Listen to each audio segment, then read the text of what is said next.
I don't believe that we should ever have a good money again before we take the thing out of the hands of government. Welcome back, everyone. We're Simply Bitcoin. We break down the news, the daily fail, meme review, software releases, hardware releases, and the websites by plebs. Joining us today, fellow Bitcoiner, managing director at BTC Social, media wizard at Slushpool and Brains, and the host of This Is Bitcoin. I'm talking about Bitcoin Gandalf. He's joining us, but right now we're diving into the numbers. Let's do it. Number time! Brought to you by Bitcoin 2022. It's going to be the largest Bitcoin conference ever, hosted in sunny Miami Beach, Florida. Brand new speaker just announced, Jordan Peterson. We also have Michael Saylor, Naeem Bukele, Saifedean, Jack Mallers, Adam Back. Speaker list is absolutely bonkers. Dead Mouse is spinning on the last day, with Steve Aoki as well. Really cool stuff, and you can take advantage of the link down below for 10% off your tickets to Bitcoin 2022. At the time of this recording, the block height is 724,789. The Bitcoin price, 38,455. Chain rewrite days, 687. Total public Lightning capacity, 3,454.75. Moscow time, 26:03. Blocks to the halvening, 115,211. And the Samurai Whirlpool unspent capacity, 4,338.53. And for those who don't know, Samurai Whirlpool is a collaborative spend or coin join service. Nico, the numbers. The numbers. It's good that we take advantage of the Samurai Whirlpool. We have to say that as much as possible, because since we're entering the then they fight you stage, they're definitely going to try to make that illegal, for sure. Like, facts. So you know what? Somebody pointed that out today in the chat, and they were like, "Well, look, they can't actually make it illegal." And I said, "You know what? You know what they can do? They will go after the devs. They will definitely go after the devs." And I said, "You know what?" I go, "You may be right, and it's a good point." But they can demonize it like crazy. Yeah. Right? And that's all it, right? Perception is reality, even if it's not true. I think we're in this weird transition phase where governments are going to have to come to terms with the fact that they can't control the money system to their advantage the way they've been used to doing for the last century, really, right? Since in the central banking has been around in Europe for a lot longer than that, but in the U.S. is since 1913, right? And essentially, it's just centralized more and more control. The Bank Secrecy Act, the Patriot Act, every iteration just keeps getting more and more centralized. So this transition, dude. It's going to be chaotic, and I actually have an article during the news that we're going to talk about that a little bit as well. But before I get to that, I have a very special video that I want to play before we get to the next section. Check this out. This is Charlie Munger. He is, for anyone who doesn't know, he's like the second-hand man of Warren Buffett, right? It's him and Warren Buffett that run Berkshire. He's an investing legend. He also said, right, which we covered when it came out, he also was a big fan of the Chinese Communist Party and how they did things. He also specifically said that he hated Bitcoin and that it was a terrible way for humanity. But he also said this. Let's check out the video. The safe assumption for an investor is that over the next 100 years, the currency is going to zero. That's my working hypothesis. So, what's crazy about that, right, is that you have a man that's critical of Bitcoin, but also admits that the money's a scam. And he's a smart guy, okay? So, and we've talked about this for a very long time, right? Most people don't have the means to save in equities and real estate to escape the inflation, the hidden tax of inflation. Most lower class and lower middle class people, they save in cash, right? So essentially, when the government prints money, it's a redistribution of wealth from the lower and middle classes to, the top of the economic pyramid and the state, right? It's this whole fucked up redistribution of wealth. So the really fucked up part about this is that he wants to make the U.S. more like China. Second part is he hates Bitcoin, And third part, which makes all of this worse, is that he knows that fiat is a scam, and he still hates it. That is, if you open the dictionary and you turn to quintillionaire, if it existed, it would be a picture of Charlie Munger. It's set in stone. Anyways, Phil, what are your thoughts on this? As you were explaining that, I was trying to figure out how many companies Berkshire Hathaway owns, because Berkshire Hathaway is essentially an index in itself. Why am I looking this up? Because you see his position on the dollar. Listen, people like him and Warren Buffett don't give a shit what happens to the dollar. They own so many companies that produce things that human beings need every single day. It's irrelevant to him what money anyone is using, because you're going to have to pay to use essentially the products and services that Berkshire Hathaway owns. So to him, it doesn't matter. They own the majority, and we'll say, of some of the highest quality, quote unquote, assets in the world. Besides Bitcoin, of course, right? They don't own Bitcoin because Bitcoin is rat poison, because it essentially makes people like him obsolete. So, it's like he's used the fiat system to his advantage to borrow ever cheapening money to own ever more profitable corporations. So he likes this game, right? Him and Warren are experts at this game. So anyways, to me, I mean, look, it's what he's saying is true, but we also have to remember where he's coming from. And that's why he can safely say it from his ivory tower. He doesn't care what happens to it. Dude, he's the definition of a quintillionaire. Like, you see him. He's live in the flesh. He's right there. But anyways, I'm going to pass it on. Live in the Shire, we have Gandalf. What's up, bro? What's going on, guys? Thanks for having me on. Thank you for joining us.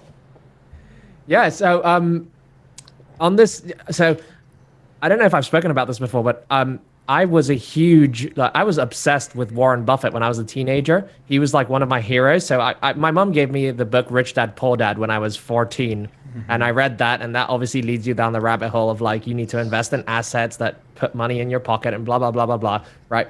And the thing that's just occurred to me, hearing Charlie Munger speak and describing, he knows fiat's going to zero, but his solution is invest in index funds, right? And that's the same thing that I learned when I was a teenager. It was like, you need to learn to invest. And it's what society drills down into. Is like, you make money and then you turn that money into either real estate or stock investments or whatever else. Like, why hasn't anyone at this stage, like, why hasn't anyone just said, instead of like trying to take these secondary actions to protect people's purchasing power and people's wealth, why haven't they gone to the root cause of the problem, which is the fiat money, and said, like, instead of trying to make everyone an investor or a real estate investor or a stock picking expert, why not just say, actually, it's fiat that's broken. You should be able to earn money and save that money for the future and not have to become, a carpenter and an investor, or a plumber and an investor, or a truck driver and an investor. Why not just a truck driver, and then you save your money and that's it? Like, so it seems it's unbelievable to me that people like Warren Buffett and Charlie Munger don't understand that the problem is the money, and you need to fix the root problem, not come up with a secondary solution that doesn't fix it, right? It seems bizarre to me. But Warren Buffett and Charlie Munger also famously like not fans of gold. I remember reading that they didn't. I think Warren Buffett has owned gold at one stage, or maybe silver for a little bit. But because it's this whole thing again. It's like, it's not a productive asset. Well, do you understand money? It's not supposed to be a productive asset. It's the same with crypto people, right? Oh, but it doesn't do anything. It's not productive. I want to put it and get yield. No, that's not how it works. Yeah. Well, Go ahead, Phil. I was quickly just going to say, yield, of course, is not the actual use case of the shitcoin products, right? It's the rug pull. The yield is just to separate you from your money, but the real use case is the rug pull and the exit scam. So, well, I mean, the only people who are getting rich in crypto are the ones like that are creating the tokens out of thin air and selling them to naive people based on promises that they're going to get rich quickly. Dude, you touched upon a really great point, right? And Parker Lewis actually wrote an amazing article. It's called the Great Definancialization. And essentially, he's making the same argument that if you have a certain amount of wealth, just to maintain that wealth, you are forced to essentially gamble. You're forced to buy real estate. You're forced to buy equities, because if you don't, right, you keep your money in fiat, it's losing value over time. So it's like you're forced to be a part-time investor. And I think you made a really good point. Why is that normal? Like, why can't you just like work and then save for your wealth and just put it for a rainy day? But it's like, no, you're forced to invest it. And that creates quintillionaires, and that creates these giant wealth management companies that are essentially giant leeches. Because think about it, it's like not that many people, you know, if they make a certain amount of wealth, they want to outsource the investing. They outsource the investing to, you know, Morgan Stanley, if you're rich enough, Goldman Sachs, right? And what the fuck do they do, right? You know, it's like it's all bullshit. It's just all bullshit. It's all enabled by fiat. Bitcoin absolutely fixes this, and it enables the average Joe to save for a better tomorrow without having to take on risk, really. That's the beauty of it. But anyways, Phil, it's time for the Daily Fail. Brought to you by Amber App. Check them out, amber.app. It is the easiest and best way to buy Bitcoin. Smart automation, low fees, fair spreads. The link is down below. Amber, the smart way to stack sats. We've got two completely unrelated fails, but they are both strong fails in their own right. Let's dive right into it. Tagged by Lucky Redfish in this one, having to do with the trucker convoy and Trudeau and Canada and all that fun stuff that's going on over there. So here we go. Trudeau has ended the Emergencies Act. Would this be the reason, and would that make it a fail? It's a very good question, Lucky Redfish. Very good question. What is he talking about? Well, let's take a look at this tweet here from Bitcoin Aficionado. Now, again, it's a tweet. I don't have any, source material besides this, but we're going to move on to an article about Trudeau in a second. And I do think that there's a very strong point here. Okay, so let's dive into this tweet. Bitcoin Aficionado said he was forced to by the big banks. And they're talking about Trudeau halting the Emergencies Act, okay? This tweeter is claiming that he was forced to halt it by the 5 big banks. I have contacts at the Royal Bank of Canada. The transfer of funds out is off the charts. I have no knowledge of walk-in mom and pop withdrawals, but transfers and bank drafts are extreme, I've been told.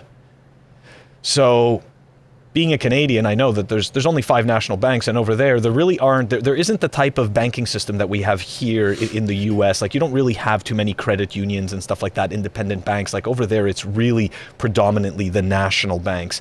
And don't get me wrong, but this kind of would seem par for the course that the banks are telling the government what to do. 2008, 2009 mortgage crisis. Anyways, all right, let's move on to the actual article, right?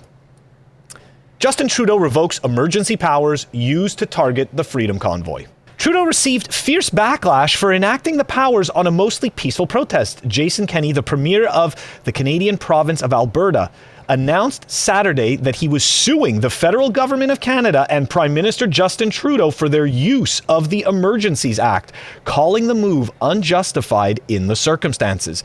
The situation in Ottawa is serious. Law and order has to be restored, Kenney said at the time.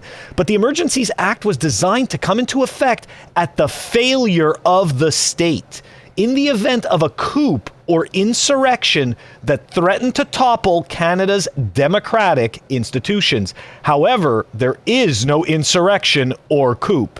Conservative members of Parliament Philip Lawrence also said that the wording of the Emergencies Act grants the federal government far-reaching authority to freeze the accounts of people only tangentially involved in the protest. The debanking provisions are so broad that literally a clerk at a Quickie Mart who sold a propane canister to a protester could have his accounts frozen, Lawrence claimed. It's unclear what will happen to those arrested and when individuals will have access to their bank accounts again. So look, I think my personal opinion, before we dive into the next fail, my personal opinion is that he absolutely was pressured by the banks because I saw a lot of activity calling for bank runs and calling for people to pull their money out of the banks as quickly as possible. And don't get me wrong, but That's the scariest thing, to see your government starting to seize and freeze bank accounts. Right away, you're going to be like, all right, I'm going to go and pull out my money. So I personally don't think that it's the pressure from the premier of Alberta that got him to, because there were many people calling out what he was doing. And then all of a sudden, just changes his tune 180 degrees overnight. I'm pretty sure he got called by the people paying his bills. I'm pretty sure he got called by the people that he answers to, even though it would seem as though they answer to him. So are you saying bankers control Canada? No, of course not. Of course not. The central bankers don't control anything. Yeah, so look, there's no way to confirm that, that was the causes of it. However, I, based on my own sources, got the same message, right? Is that he freaked out a lot of people. There's going to be around 20% of Canada that never trust the banking system again. Right. And remember, one of the horrible things of this is that it was retroactive. So when you donated these funds to the truckers, it wasn't illegal. Right. But they still froze people's accounts that donated retroactively. So they said after the fact that was illegal. Now what you did back then was illegal. And if you look at law, that's never, I'm not a lawyer, but, from my research, right, you can't do that in law. Right. Law becomes law the moment that it's signed, and then everything after that is illegal, right? So much nuts there. And I wouldn't be surprised that he spooked so many people that so many people were just pulling their money out of the banking system. And if you guys know how the banking system works, it's not even fractionally reserved anymore. Now we have a zero reserve requirement, meaning if you put your money in the bank doesn't have to keep that money on its balance sheet. In fact, it loans it out to people. It makes interest on that loan. And essentially what they have with you is a liability. So let's say you withdraw money from a bank. The bank is liable to cover, how much you're withdrawing. But the problem is, and this is called a bank run, if everybody withdraws their money at the same time, they don't have that money on hand, right? And especially, when it was fractionally reserved, it was bad. Now it's zero reserved, meaning they don't have anything. It's even worse, right? So it's just a very hairy situation. And again, this is something called an unintended consequence. And when you start a war, or when you do these brash orders, which is why they're called emergency powers, right? When they're truly for an emergency, there's going to be millions of unintended consequences that you're not even aware of, right? I think that there's a generation or population of Canada that's never going to trust the banking system again. And hopefully some of those find Bitcoin and hopefully they see that there's a much better way, right? But I might be hopeful there. Let's see. Anyways, Gandalf, what are your thoughts on this?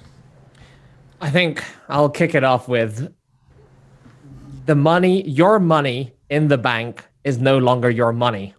In fact, it's not even there, like you just pointed out, Nico. So people should keep that in mind. When the money goes in the bank, it's now the bank's money, and it's not even actually there. If everyone tried to withdraw their money at the same time, they would not be able to. There'd be cobwebs coming out of the ATMs. But yeah, I mean, this I was surprised by the Trudeau move, and given their stance, up until this point, it definitely seems like a forced reaction to something that's happened internally. I hadn't heard this theory that it's because of the banks putting pressure on him, but it makes complete sense. If they're seeing massive outflows, particularly going to crypto exchanges or, to people buying Bitcoin and whatever else, I'm sure that worries them. I've heard stories as well of, banks wanting to bring in-house and allowing people to buy Bitcoin and whatever else in-house because they see the outflows going to accounts on exchanges and people just pouring like billions and billions and billions of dollars into buying cryptocurrencies. So it makes sense that, an act like that is actually pushing everyone towards money which you can hold yourself.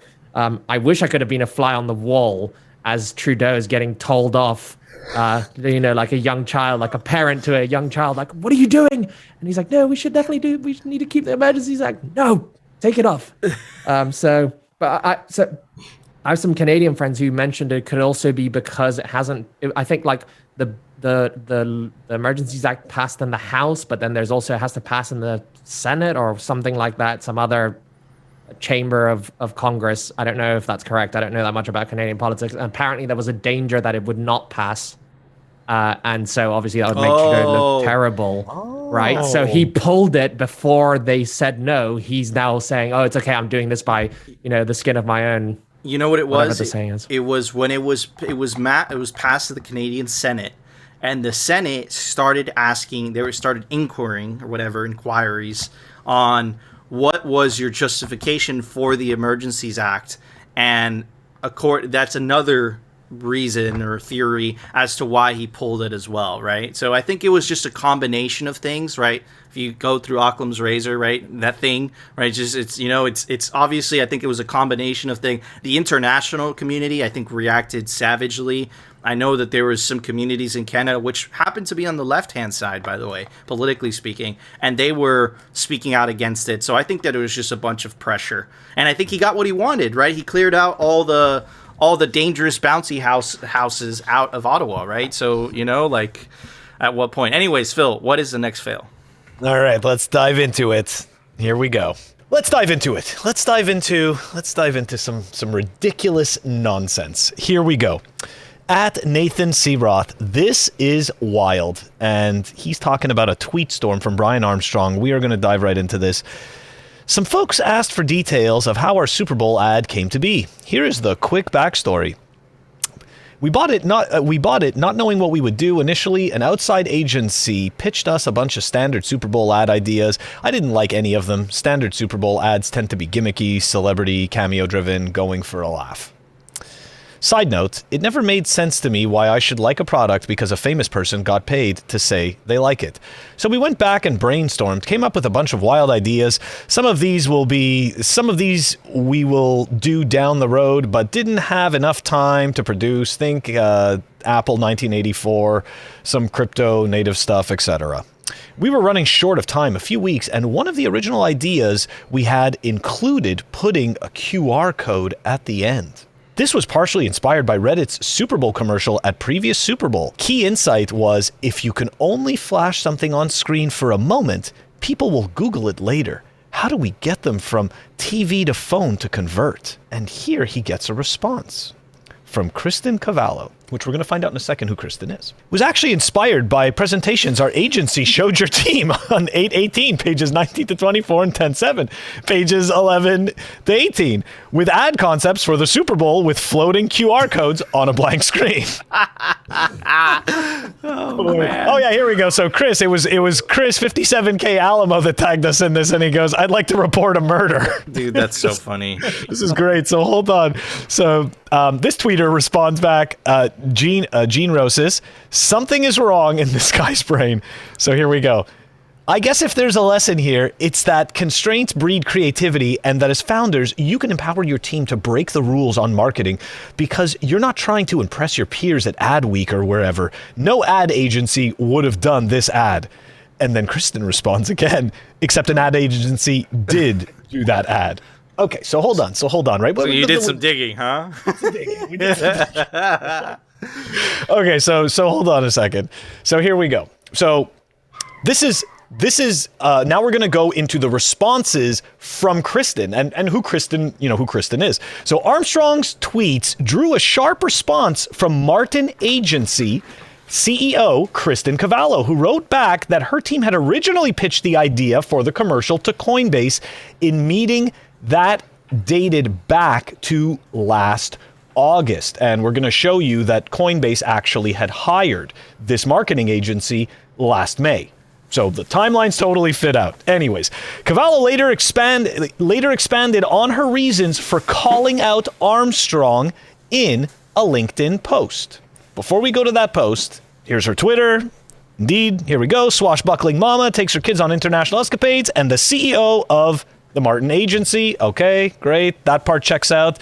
This was, unfortunately, there was no real news behind them getting hired by Coinbase because who gives a shit? But anyways, they did have it published themselves. So I just wanted to show May 5th, 2021, Coinbase names the Martin Agency its creative agency of record. Let's dive into her LinkedIn post. Here we go, because she went on to explain why she responded back to Ryan Armstrong. Here we go. Yesterday, I responded to a tweet thread and my comments struck a chord. Perhaps this is an opportunity to create positive change for the industry. My tweet wasn't about IP or credit. I understand multiple agencies can arrive at a similar idea. I objected to the dismissive tone of the thread and the denigration of ad agencies. I felt compelled to respond to the bravado of no agency would have done this ad, because in fact, an agency did. The purpose of my response was to stand up for agencies and creatives and the value we provide. Advertising is seen by everyone, but not everyone is capable of creating effective, memorable ads. That's why so many fail to capture or retain attention. Respecting the discipline requires clients who value our work as an economic multiplier, and it requires an industry that knows its worth. I wrote because somebody needed to, not because it was one agency's idea versus another, but because the whole thread was unbecoming and unnecessary. And in this case, incorrect. Now, we're gonna go back and take a look at something here very quickly in this tweet thread. Now, interestingly, there were other people from Coinbase that chimed in, like the marketing officer from Coinbase. So we're just gonna, to me, this is like adding fuel to the fire. This is very childish, and a major corporation like this should have eaten some frickin' crow and gotten on with their lives. But anyways, let's continue. Coinbase's chief marketing officer, Kate Rauch, eventually replied to Cavallo's tweet, acknowledging that ad agencies were involved in developing the concept. However, she pushed back on the notion that the idea was taken from Martin Agency. Oh, well, we're not going to let you have that. We're not going to let you have that piece. So here's the actual tweet from Kate. It's always tough when an agency of record is chosen right before a CMO starts. Ultimately, when I onboarded, I made the call that the Martin Agency wasn't a fit for Coinbase. They are a strong agency, and I'm sorry they left the relationship with a bad feeling. So don't get me wrong, but this just to me sounds, and this is my personal take because I have been involved with marketing for massive companies like this, and it's not unusual for people to steal other people's ideas. Okay? It's not. People are scumbags. Everybody is trying to rise to the top of an invisible pyramid. And I'm not saying that every single person you're going to work with is a scumbag, but I can tell you in 20 years of working for major corporations, there's enough scumbags to go around. Okay, so I'm just not putting it past this person. I'm not saying that she's guilty of this. I'm just saying you have to be objective, okay? It's kind of convenient that this new person came in, got rid of this agency, and then their idea gets used. Just saying. All right, just to wrap it off here, Coinbase's chief product officer said the platform was forced to temporarily throttle traffic to the site due to the surge in activity. And this was after the ad. So this is very interesting to me. Why did I end it off like this? Because back in 2017, Coinbase couldn't handle its traffic back then.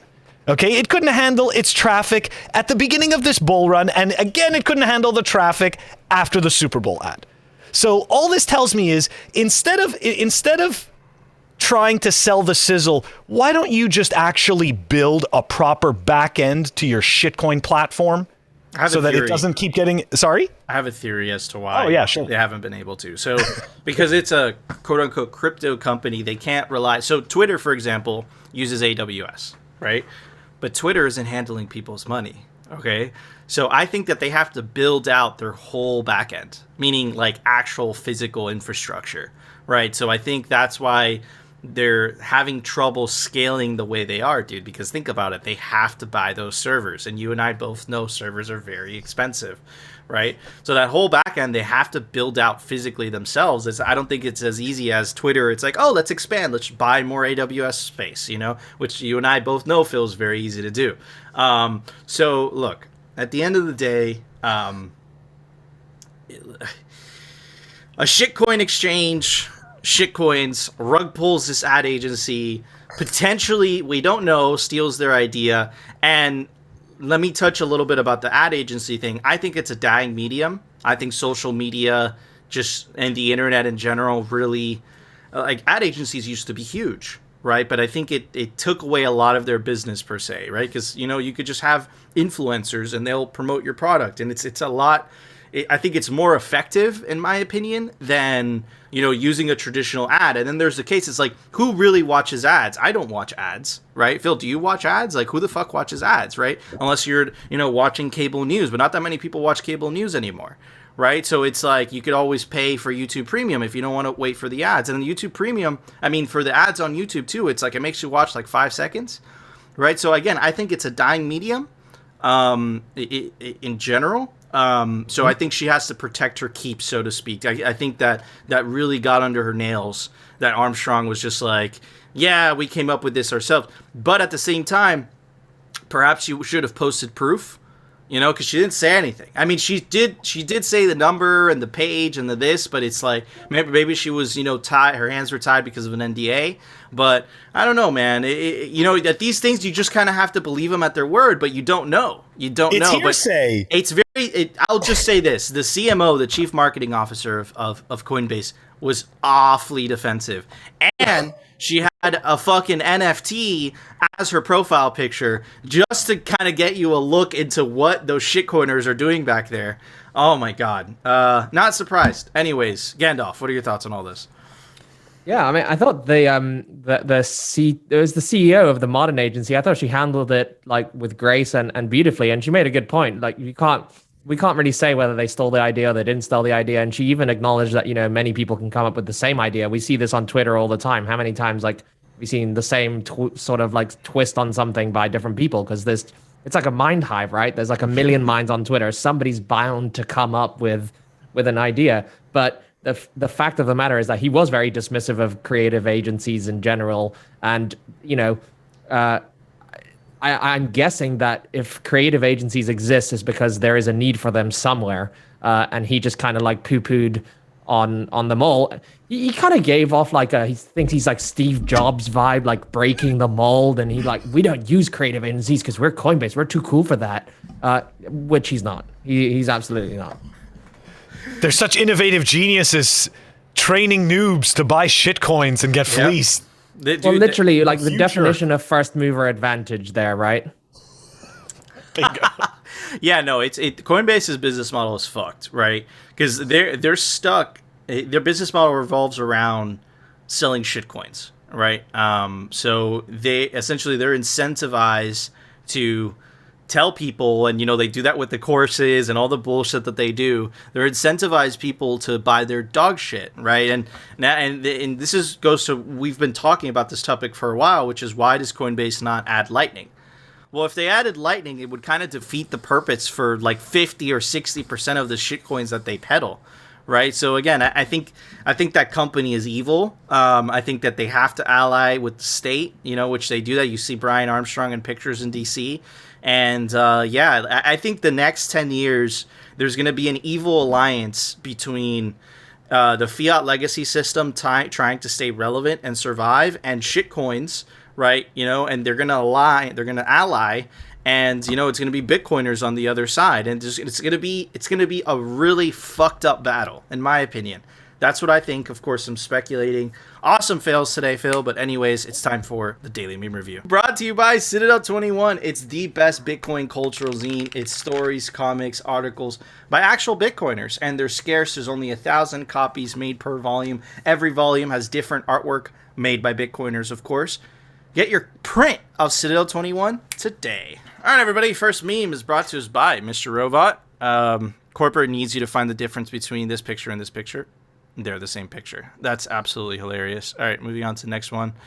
This is 21 million TV underscore. This the choice is yours. Gain value with high volatility, lose value with low volatility. Bitcoin gains value with high volatility. You know what? When the central bankers and all that shit talk about shit like Bitcoin, like it's unstable, and they fail to mention this. Right? It's like, yeah, it has stability, but it slowly loses value over time. Yeah, Bitcoin might be volatile, but on average, it's gained, 200% a year since its inception? Like, so fuck you and your low volatility nonsense. Anyways, moving on. Next meme brought to us by Bitcoin Meme Lib. Nothing to see here. Bitcoiners just checking, knowing inflation has an all-time high. And, you know, it's the Muppet drinking the Lipton tea. Oh, I think he might be competing for the best Muppet with yellow. Let us know down in the comments which is a better Muppet. The green Muppet, Kermit the Frog, or yellow, the Bitcoin Muppet. Anyways, World War III breaking out. How I'm doing because I hold Bitcoin. Yeah, it's a famous guy with a house on fire. I'm doing fine. Absolutely hilarious. All right, my direct deposit, the dip. It's so true. It's so hard to just have a little bit of fiat in the bank account. You know, I've had so many overdraft fees. It's not even funny. All right, next one.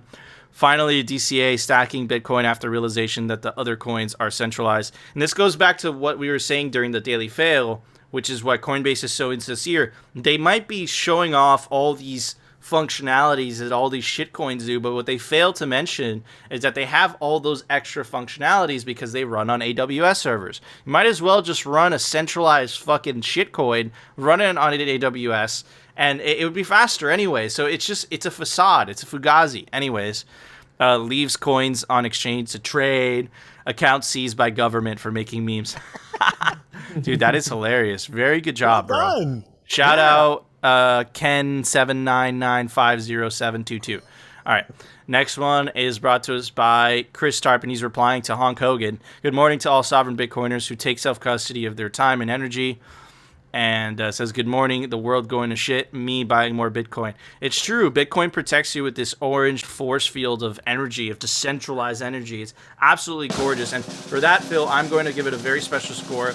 I'm going to give it a box. But not only is it a box, it's a box with the lens cap inside and a cap. But what is it a cap to? It's a cap to a hot sauce. And it is some organic jalapeno hot sauce. Yeah. Phil, what would you give those memes?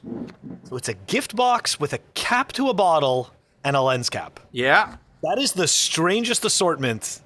I don't even know what to say. And I can't top that score. I'm not even going to try to top that score. Okay? But look, I am going to go with, again, another one of the great woodworkings from Quinn Solo. I'm not actually sure what this is, but it's Bitcoin, and it could that be a building? Is it like, I don't know. It is a building. It's a Bitcoin building, right? The Bitcoin building. The Bitcoin building. Anyways, these awesome little wood magnets from Quinn Solo. Gandalf from the Shire. I thought you left. I thought you left at the end of the movies. What happened? You're back? No, did I leave? I can't remember. I literally just watched all 3 of the extended. At the end. At the end. No, at the end. Oh, you do that too? I thought I was the only weird one that keeps watching the Lord of the Rings over. You know they upgraded it to 4K. Yeah, I bought the 4K ones, but the end of Return of the King is so boring. I never watch it to the end because it's like an hour and 20 minutes of them all kissing and hugging. So I don't know what happens to Gandalf. He's there. I'm pretty sure he's. I feel he takes that ship. He takes that ship with Frodo. With and Frodo. Frodo's, like, but I mean, he's not dead.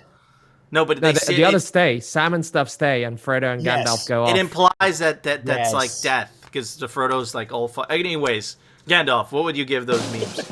I'm gonna give them a FUD dice. Oh! FUD dice the other day. Phil, didn't you give it this week? Last week I got. You gave the FUD dice last week. I love those. Oh, okay. Anyways, we have to try to get the black ones though. Just saying. I don't know where to get those. Are those I heard the they're VIP? the oldest ones. They're the oldest ones. Oh, okay. So those are like the OG, the black OG.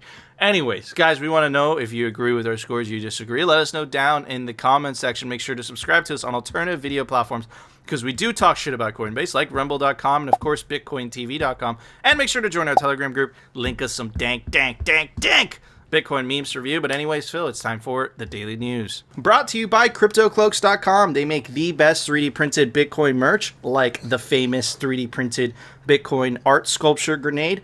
Opens up, you put your favorite hardware wallet in there. You could also get it customized in any color you would like. They also came out with a big boy grenade as well. Really cool stuff. They have the honey badger, and you can take advantage of the link down below for 5% off anything on the store. CryptoCloaks.com. All right, we're going to change it up today. We're just going to cover one topic because I feel like it's a very, very big deal. We're going to talk about what is happening in the Ukraine and how it affects Bitcoin. So, I tried to cover it on multiple different angles. Let's get to it. So what is the local situation? So it looks like Ukraine, declared martial law, right? And part of that was suspending use of digital wallets, whatever that means. Anyways, the article goes on to say, following the declaration of martial law in Ukraine, the central bank suspended the country's currency markets, stopped the circulation of all securities, limited cash withdrawals, and halted the use of electronic currency and digital wallets. The wording of the central bank resolution calls on issuers of electronic money to suspend the issuance of electronic money, the replenishment of electronic wallets with electronic money, and the distribution of electronic money. I don't know if that implies shitcoins and Bitcoin. I have no idea. The article specifically says that cryptocurrencies weren't mentioned. We know that Ukrainians hold something like 200,000 Bitcoin collectively, right? So it's a country that has a lot of Bitcoin, right? Bitcoin Magazine just opened a branch there in the country, right? We covered that. We had Nick Campmine, head of news, when that happened. So anyways, why did they do this? Because everyone, when they get scared, they go to ATMs and they try to withdraw cash, right? That is like one of the first things that people do. Now, here's the thing. Bitcoin really does fix this. Do you think that ATM has enough money in its small little machine for all those people behind there, right? This is a tragedy. And, of course, this is why the government froze the withdrawals, right? They're going to do it under the guise of war. So what is the first thing that Bitcoin fixes? Bitcoin gives you the ability to not only vote with your wallet, but it also gives you the ability to vote with your feet. It's a lot easier to leave the country if you could take everything with you. And Bitcoin gives you that capability. Anyways, moving on. What is the next big deal, I think? So, look, at the end of the day, there's a significant portion of the hash rate is coming from Russia, specifically around 11%. And there's a good amount coming from the UK. Not so much, but 0.13, right? What are the implications of that? Potentially some of that hash rate, some of those Bitcoin miners could be effective. But like I've been trying to hammer it in your guys' head, Bitcoin miners tend to be around stranded or isolated energy pockets, because if it was near a big city or near a military installation, that energy would be in use. Basic supply and demand. If there's a lot of demand but there's not that much supply, the price tends to go up. So Bitcoin miners tend to be isolated. Now, has the hash rate been affected by the war? It's too early to tell. But so far, no. And I just like to point out that the hash rate completely left where the hash rate was back when the China ban happened. It left it in the dust. So that's some very good news. I'm going to keep an eye on it. If it does go down, I'll retouch this topic. Anyways, moving on. Part of the hash rate and the mining discussion, this is Whit Gibbs. We had him on the show. He is the CEO of Compass Mining, and this is what he had to say. I am always very sensitive to what happens in Eastern Europe. Latvia is home for me. My thoughts and prayers are all affected by the conflict. Hopefully we see a peaceful revolution soon. I want to reassure our customers hosting in Russia that we are in the constant communication with the facilities, which are in Siberia. Siberia is literally in the middle of nowhere, and it's also on the other side of Russia, and well isolated from any geopolitical unrest, which is why I said miners tend to be in isolated energy pockets because it's cheaper there. Compass has confirmed with our partners that all miners are safe and will continue running as normal. If anything changes, know that our team will communicate that as soon as possible. So interesting stuff. Anyways, the last topic that I wanted to cover is this very, very old concept that we covered: rules for thee and not for me, right? So let me start it off with this article, right? New U.S. sanctions on Russia not expected to severely target energy sector. Why is that, right? Apparently, this is the worst thing that has ever happened. Literally a full-on invasion of another country that hasn't happened in Europe in decades, right? But, they were very quick. The financial system was very quick to cut off Afghanistan completely, right? Trudeau was very quick to cut off, some peaceful protesters in Canada, right, to cut them off from banking. But here you have a country and literally invading and bombing another country, and they're not completely cut off from the financial system. I wonder why. Anyways, the U.S. and its allies are expected to impose major new sanctions on Russia, punishing President Vladimir Putin for ordering a full-scale invasion of Ukraine, but stopping short of targeting some critical sectors of his nation's economy. The administration is concerned about global energy markets. Another senior administration official said no option is off the table, but starting out with energy could actually benefit Putin and bad for his pockets. Given high oil and gas prices, cutting off Russian oil and gas will drive prices up to Putin's benefit. Anyways, how bad is this? Check this out. So Germany got Greta pilled. So he's referencing Greta Thunberg. And this all ties in with the ESG bullshit as well, right? How dare you? And now can't enforce sanctions against Russia or defend Europe because they'd freeze and starve. Turns out energy is a matter of national security. Who knew? Right? Again, all these ESG people and all these environment, they didn't plan for this, obviously. So Germany is in the situation where they shut down a lot of nuclear power plants, and now they're completely tied by the hip to Russia because that's where they're getting the majority of their natural gas. And here, this guy gets into more details. German Economic Minister Habeck says 50% of our coal comes from Russia. Germany Economy Minister Habeck says 55% of our gas comes from Russia. German Economy Minister Habeck says 35% of our oil comes from Russia. So again, they can't do anything. They can't do anything. So look, before I move on to the next article, right? And I might add that there was this other guy that he tweeted this out. Germany's going to continue buying natural gas from Russia because they don't have a choice, right? So what does this have to do with Bitcoin? Okay, so again, it's rules for thee and not for me, right? So you have Afghanistan completely cut out from the financial system, but you have Russia that completely invaded another country, and it's fine because they give us gas and oil and all that stuff. So two critiques I have, which is all the ESG people, shut the fuck up. Okay, that's what I had to say. The U.S. was literally oil independent, right? And now with the new administration, environmentalist, economic, whatever, they stopped that. Now we have to rely on another country. Look at the price of oil, right? That's my first critique. Second critique is apparently the morality of banking only applies sometimes. Doesn't apply the other times. It applies sometimes. Keep that in mind when I read the next article. Because, of course, never let a crisis go to waste. You know, the politicians are going to try to use this to attack Bitcoin, of course. Anyways, Phil, what are your thoughts? Oh, it's funny that you said morality and banking in the same sentence. I was just like, what? I'm like, no, that's not real. And to your point, they try to hide behind it, okay? Of course. That's why it's so funny, right? Because they play pretend and they think that people don't notice. But look, this is just... I really feel bad for Germany right now. In this particular case, having to rely, they probably shouldn't have listened to Greta so hard. It was a noble idea, but reality just slapped them in the face, and they're just like, oh, maybe we should have kept those. and to your point, right? And to your point, it's a noble idea when no one is aware that the money's being printed to fund all of these causes and to subsidize all of this crap. Okay?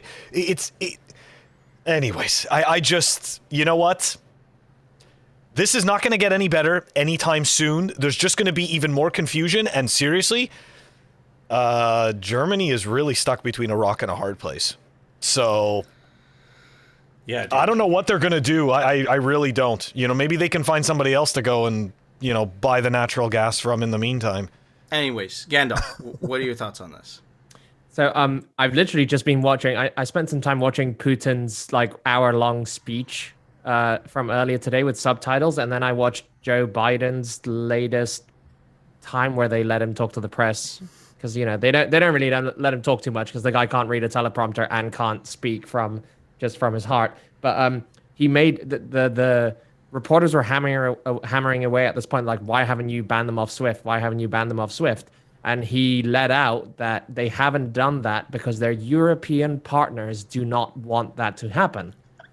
And my assumption there immediately was like, that's because they need to buy energy from them, and they need to pay them. And if you cut them off from Swift, you can't pay them for energy. And then you, like Nick Carter said, freeze and starve. Yeah, you could feel sorry for them, or you could just say they kind of got what they deserve for listening to a 14-year-old on an issue of national security. And, when you have such a narrow sort of focus on a very complicated issue like energy when it's just all about like being green. And I say green because like it's arguable that these things are even that green anyway. We've all seen the cemeteries for windmills, right? They can't recycle them, so they take them and like pile them and try to bury them into the ground. Like, what energy do you think is used to like make solar power? How do you make, the first solar panel if you don't have solar panels to make solar energy to make the panels? You use fossil fuels, right? So, bro, it sounds like you're alt-right extremist, to be honest. Yeah, I definitely am. That's exactly how I self-identify. But you know what? Bitcoin Gandalf made a great point about believing a 14-year-old, right? About a matter of national security. This is something really interesting. That I think to be fair, I think she was the figurehead of the movement. Yeah. But I think that there was a lot more. I think it was a powerful movement that had a noble goal, which is, there's a very famous saying, right? The road to hell is paved in good intentions, right? Clearly, they didn't think this through. Okay, just like Biden. The U.S. for the first time in a very long time, because of fracking, was oil independent for a very long time, and then he reversed that for political reasons. Like they're not thinking it through, right? So I would like to believe there's more malicious intentions, but that is going in the conspiracy theory stuff. So I'm not going to top it up. Anyways, Phil. I was just going to say, for me, it kind of falls in line with the child worship that we have. And I don't know that if this happens all over the world or if it's just Western culture, right? But we have this obsession with wanting to be... She's 18, by the way, so you can talk shit about her now. Oh, no, I don't even... It's not even talking shit about her. I'm just saying if we zoom out and look at the symbolism, right? We're totally obsessed with that stuff. And if you think about it in our culture, right? We look at, look at old people and they're just a pain in the ass. Like this is what happens to all of us. We just become these old pains in the ass. It's all about the, the young people knowing what's new and everything like that. Look at social media, right? Social media is not for a 65-year-old or a 75-year-old person. Sure, they can partake, but they're not going to get it like a 14-year-old is going to get it. So my point is that, to your point, they used a proper symbol to get their message across because they understand how people think, right? Yeah. It's like, they're going to trust her. Maybe we don't know. Maybe we're just old and stupid. Let's listen to the future. She's the future. Trust me, man. There's a lot of this kind of nonsensical brainwashing that goes on, and we don't even know what's happening to us. Well, now reality is snapping back into place, right? And Germany. Sucks to be you. But anyways... So this is the most important part. So we've covered a couple aspects, right? The situation for the people on the ground in Ukraine. We'll talk about the price. We don't talk about the price very often, but the price apparently rebounds so far. And then we talked about the hash rate, which I feel like is the most contentious issue because that is actual physical hardware in Russia, right? Potentially a country that the United States is going to be hostile to. But here's the part that I want you guys to focus on, right? Because this is the actual part that they're going to use to try to peddle garbage. And again, that isn't me speculating. Connect the dots, guys. We've been on top of this. We already had an announcement from the Senate in the United States essentially making a big deal because El Salvador and Bitcoin becoming legal tender, to use their words, could potentially undermine the United States' abilities to sanction countries, right? And this article is going to get more into depth with that. But you already have the corporate propaganda media trying to spin up a narrative. And what we're going to do, like we always do, we're going to go through every single point, and we're just going to provide a counter narrative, right? They get to set the tone. We're just going to give a different perspective. Anyways, name of the article, New York Times, Russia could use cryptocurrency to blunt the force of UN sanctions. That's already wrong because we know that they're not going to get kicked off SWIFT completely. Why? Because Europe is totally cucked to Russian natural gas. Anyways, moving on.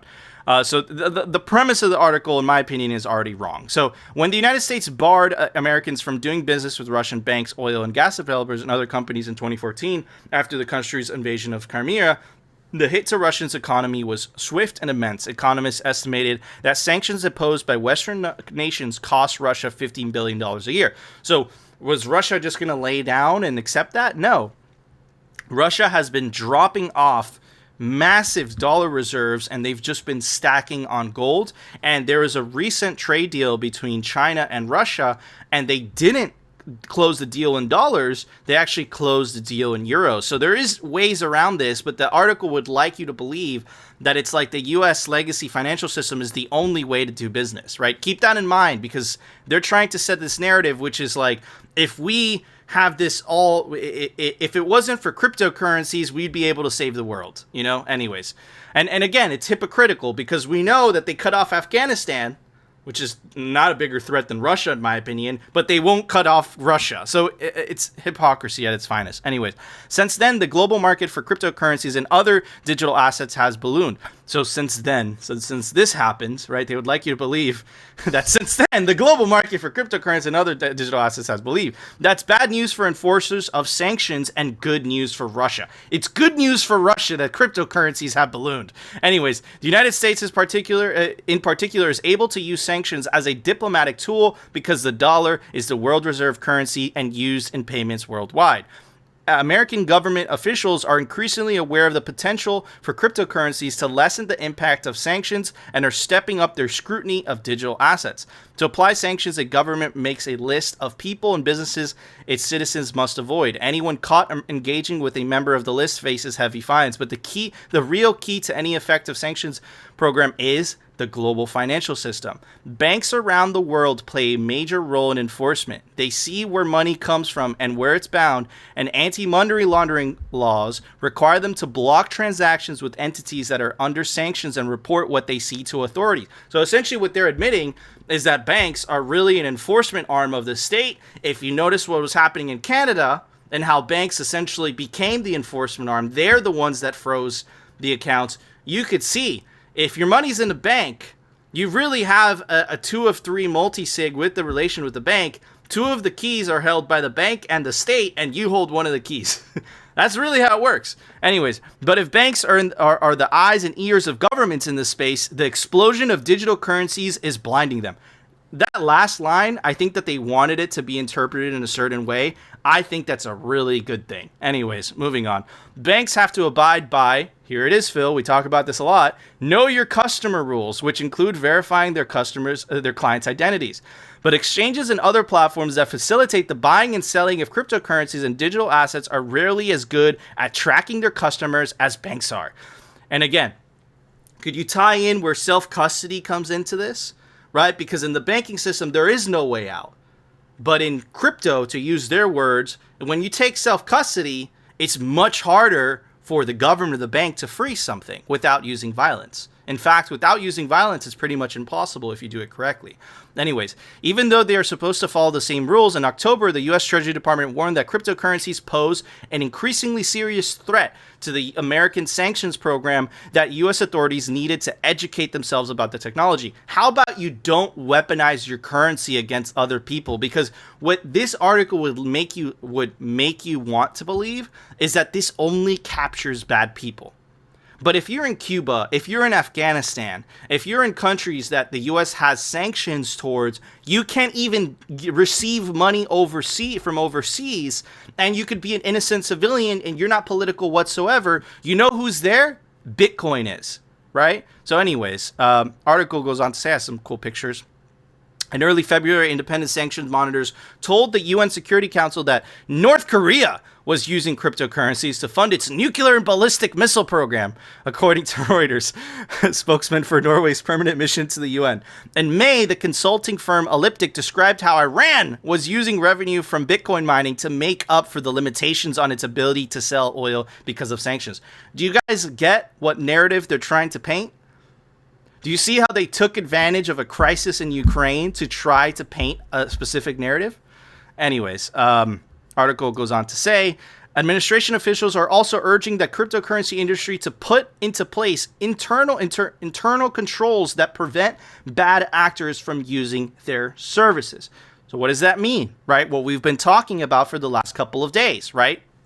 Banning what? Self-custody. Why would they want to ban self-custody? Because it takes away power from the state. But it's not only me thinking this as well. Pirate actually had this excellent tweet, and he said, random thought, Russia banned from fiat currencies and banking like the MyPillow guy. Russia routes around and uses Bitcoin. Governments ban Bitcoin, claiming only terrorists use it. and attempt to confiscate and ban Bitcoin. If you are caught with it, you go to the gulag. And again, this Pirate tweeted this out, like just thinking it himself. I was thinking this as well. And then this New York Times article and the way that they're phrasing thing really just confirmed it, right? They're obviously trying to use this, they're trying to take advantage of the crisis to try to paint you a specific narrative, to try to tell you that the U.S. the sanction system is perfect. In my opinion, the sanction system is anti-human, right? As much as they would like to tell you, yeah, it's only hurting governments and those evil regimes. I don't like the government of North Korea. I don't like the government of Russia. I don't like the government of China. But there's a lot of collateral damage in these sanctions. It unbanks people. It debanks millions of people around the world that are caught up in this.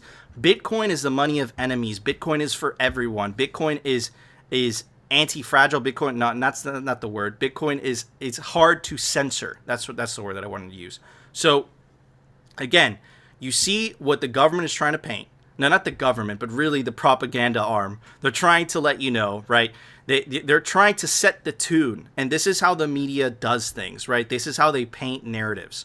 It's really scary. I suspect that as things escalate, which they will, we are in the fourth turning, baby. Really exciting. I think that this is going to be a contentious issue. I think that the United States government and Western governments that have most to lose with the downfall of the legacy system, they're going to be beating the battle drum saying, this is dangerous to democracy because we can't sanction certain governments. It's dangerous to hold your money because you might be funding terrorism. It's just completely insincere. It's bullshit. It comes from a place of just wanting pure power, right? I think what happened in Canada really highlighted that. So look, guys, to sum it up, because I know this is the name of the episode, what is the consequences of what's happening in Ukraine?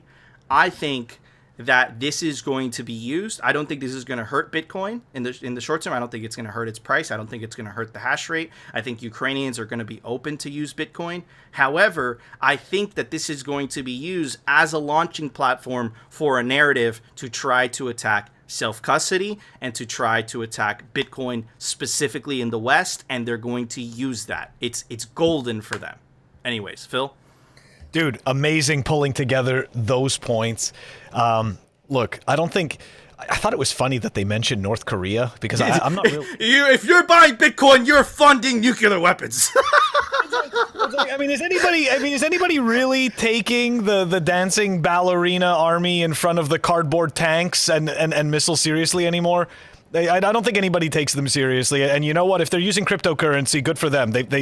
I highly doubt it because of the type of regime that it is, but even if they were, good for them. Who cares? Use whatever you want. I just see that as noise. The other piece to this is the U.S. sanctions.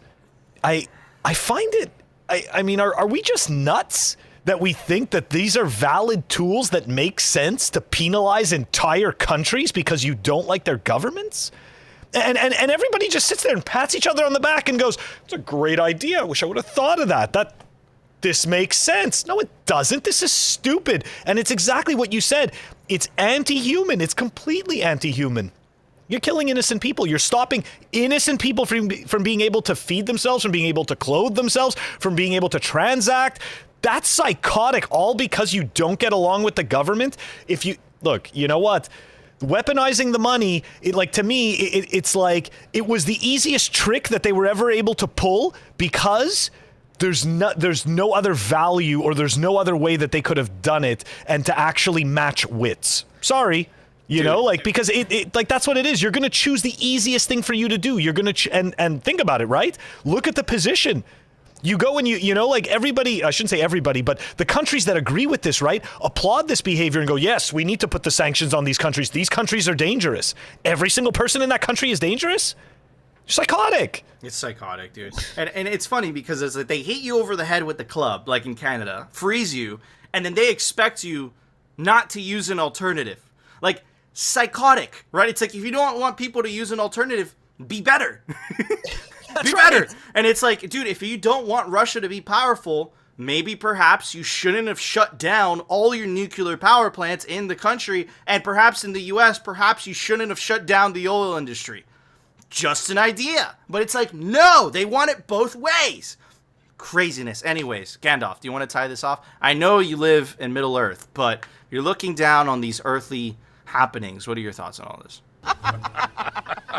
Yeah, so it seems to me like from up here, and you know, I've never been to Earth, so don't take my word for gospel, but it seems like Bitcoin takes power away from this thing that you guys call the state, and it sounds like they don't really like that. So it's no surprise that they'd crack down on it. You know, I'm not really religious. You guys made some like excellent points about you know, some of the hypocrisy from you know, people Canadians sanctioning their own people. I mean, they're willing to freeze the assets. Canada's willing to push to freeze the assets of its own citizens, but not Russia. Yeah. Right? Like literally, Canada's part of this whole of NATO and whatever, right? But you know, when it comes to like, you get into dangerous territory when you're taking the moral high ground. You're saying Russia is bad and the U.S. is good, or you know, even if it's the reverse, Russia. Some people hate their own state so much that they like take my enemy's enemy is my friend, right? And they sympathize with Russia and Putin just because they hate their own government. And we get pulled into these like false dichotomies, and when these kinds of things happen, it's like we feel we have to pick a side in this battle. You actually don't have to pick a side. Both sides could be freaking dumbasses, and you could call that out. You don't have to take a side. There's not one, the US isn't good and Russia isn't bad, and it's not that Russia is good and the US is bad like Russia is trying to make it seem, right? The truth is probably somewhere in the middle. And just to tie it off, yeah, I heard this quote. I'm not religious at all, but I heard a quote. Somebody quoted from the Bible the other day. I can't remember what context it was in, but it was, "Let he who is without sin cast the first stone," right? And it's kind of saying like, you know, I think it's this group of people and they want to stone someone because he did or she did something bad, and Jesus comes along and he says, "Fine, you can stone this person, but the first person to throw the stone, or the people who throw the stone, are ones who've never committed a sin themselves." And guess what? Nobody casts any stones because we've all done fucking stupid shit and made mistakes and whatever. So for one country to sit there and wag their finger at another country and say, "You've done something bad, now you must be punished by me." Like, who are you to punish anyone anyway? And then you guys said, you know, when they punish people, they expect them not to find an alternative to look after themselves and their families and stuff. It's yeah, like you said, it's just lunacy. It's lunacy. Yeah. Bill? I'm sorry, just quickly, because the quote that Gandalf said made me think right away of another one that's very similar, is judge ye lest ye be judged. So that's exactly the same type of scenario. Wisdom bombs, bro. Wisdom bombs left and right. Absolutely. Great episode, dude. Let's see, guys, this is the developing crisis or event, so we'll try to be on top of it as possible. I wanted to give you guys an update because I'm sure a lot of people are like, "Oh my god, the price, these things, the implications." So I just kind of wanted to all summarize it up. But anyways, Phil, there was an open source software release today. Why don't you tell everybody about it? Software releases brought to you by CipherSafe. Check them out, cyphersafe.io. It's the best place to store your Bitcoin seed. Check out the Cypher Wheel or the all-new, damn it, backwards, or the all-new Cypher Grid. Comes complete with punch tool and tamper-resistant wire, and apparently it's resistant to fill. All right, we've got Blixt Wallet version 0.4.1 that was released. All right, don't forget to check us out on our audio-only platforms, Apple Podcasts, Spotify, and Anchor. Guys, before we go, I want to give a very special shout out to our awesome sponsor, repthard.com. Represent Phil and I wear the hoodies. We try to wear different ones every day. They have a new lineup of hoodies coming out. They might be Bitcoin related. Ooh, hint. And you can get 15% off with the link down below. Guys, that was our show. I want to give a very special shout out to our awesome guest. His name is BTC Gandalf on Twitter. He's the managing director of Bitcoin Times, social media wizard of Brain System and Slush Pool, and host of the This Is Bitcoin podcast. Guys, that was our show. I said that twice. If you enjoyed the show, you know what to do. Smash that like button. And of course, if you want to continue hearing the Bitcoin news from the plebe perspective and the catastrophic fails from the shitcoiners, nation states, all of the above, definitely consider subscribing to Simply Bitcoin. We'll see you tomorrow, guys, for a brand new episode. Don't get fooled. Bitcoin's volatility is stability.